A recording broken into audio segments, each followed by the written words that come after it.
अब बात उपचुनाव की करते हैं। उत्तर प्रदेश में उपचुनाव की तारीखों के ऐलान के साथ ही सियासी हलचल तेज हो गई है। समाजवादी पार्टी भले ही प्रत्याशियों के नामों के ऐलान में सबसे आगे रही, लेकिन प्रचार के मामले में बीजेपी से कोसों पीछे है।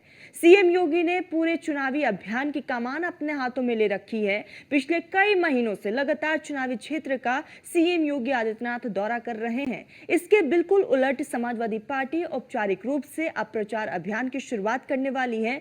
बात बीएसपी की करें तो बीएसपी की भी तैयारी और प्रचार अभियान अभी शुरू नहीं हो पाया है।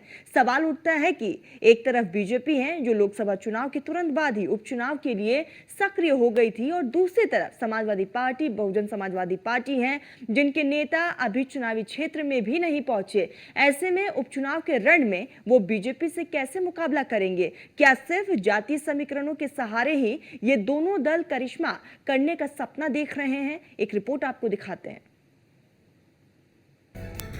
प्रचार अभियान में बीजेपी दमदार, फिर पीडीए के सहारे विपक्ष का प्रचार।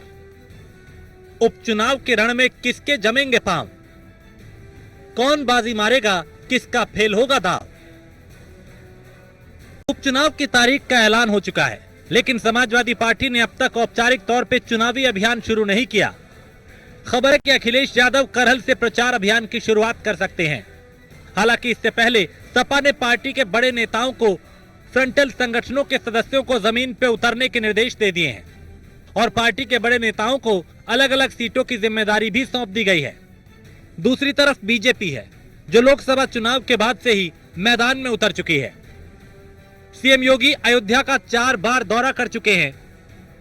इसके अलावा कटहरी का भी 3 बार दौरा कर चुके हैं। बाकी सभी सीटों पे सीएम कम से कम एक बार जा चुके हैं, यानी सभी 10 सीटों पे योगी ने अपनी मौजूदगी दर्ज करा दी है।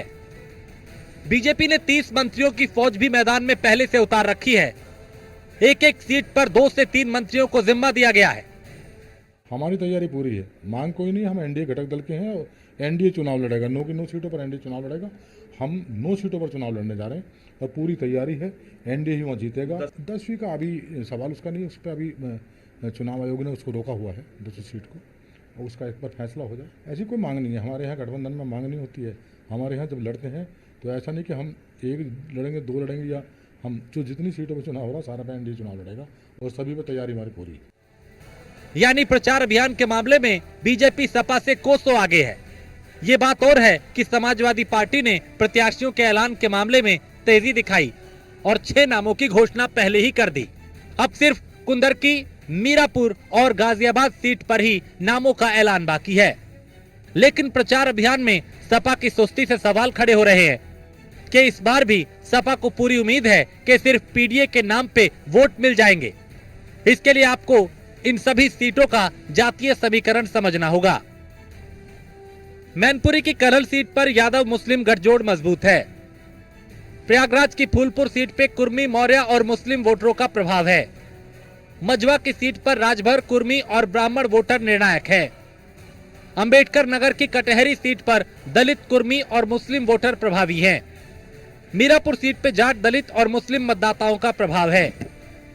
सीसामऊ सीट पे मुस्लिम वोटर निर्णायक भूमिका में हैं। अलीगढ़ की खैर सीट पे जाट, ब्राह्मण और दलित वोटर बड़ी तादाद में हैं। तो कुंदरगी की सीट भी मुस्लिम बहुल मानी जाती है। गाजियाबाद सीट पे स्वर्ण वोटर सर्वाधिक, दलितों की भी अच्छी संख्या है। ये उन 9 सीटों का जातीय समीकरण है जहां चुनाव की तारीख का ऐलान हो गया। मिल्कीपुर सीट को लेकर पूर्व विधायक बाबा गोरखनाथ ने हाईकोर्ट से अपनी याचिका वापस ले ली है, जिसके बाद माना जा रहा है कि जल्द ही चुनाव आयोग यहां के लिए चुनावी तारीख घोषित कर देगा। हमारे नेता ने कल कह दिया है, आदरणीय अखिलेश जी ने, जो जंग टाला वो जंग हारा, जो जंग टाला वो जंग हारा। और आम जनता में जो चर्चा है और जो क्षेत्र में जो चर्चा है, वो चर्चा है कि भारतीय जनता पार्टी डर के मारा, चुनाव हारने की डर से इसको टाला है। और समाजवादी पार्टी का मेरा बेटा माननीय अखिलेश जी ने उम्मीदवार बनाया है। अभी 1 सप्ताह के पहले 6 उम्मीदवारों को घोषणा किया है। भगवान नाराज है उनसे। इन्हें पता है कि राम जी नाराज हैं, राम जी ने पहले अयोध्या हरा दिया था, अभी वो अयोध्या की जंग छोड़ रहे हैं। तो देखिए, जो पार्टी का तो रुख बिल्कुल क्लियर है। पार्टी पूरे देश के अंदर राहुल गांधी उस मजबूत आवाज़ का नेतृत्व कर रहे हैं जो मजबूत आवाज़ सरकार के खिलाफ है। वो देखिए, पार्टी का मामला है, पार्टी क्या तय करेगी क्या नहीं करेगी, अब इसमें ये मेरा विषय नहीं है। कुल मिला के बीजेपी को यहाँ अपने धुआंधार कैंपेन पे भरोसा है तो अखिलेश यादव को पीडीए का सहारा, क्योंकि जिन सीटों पे चुनाव होना है उनमें से एनडीए और सपा के बीच सीटों का पुराना रिकॉर्ड 50-50 का रहा है। 2022 में इन 10 में से 5 सीटें एनडीए और 5 सीटें सपा को मिली थी।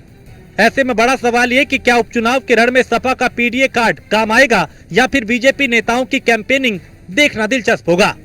Bureau report, news 1 India.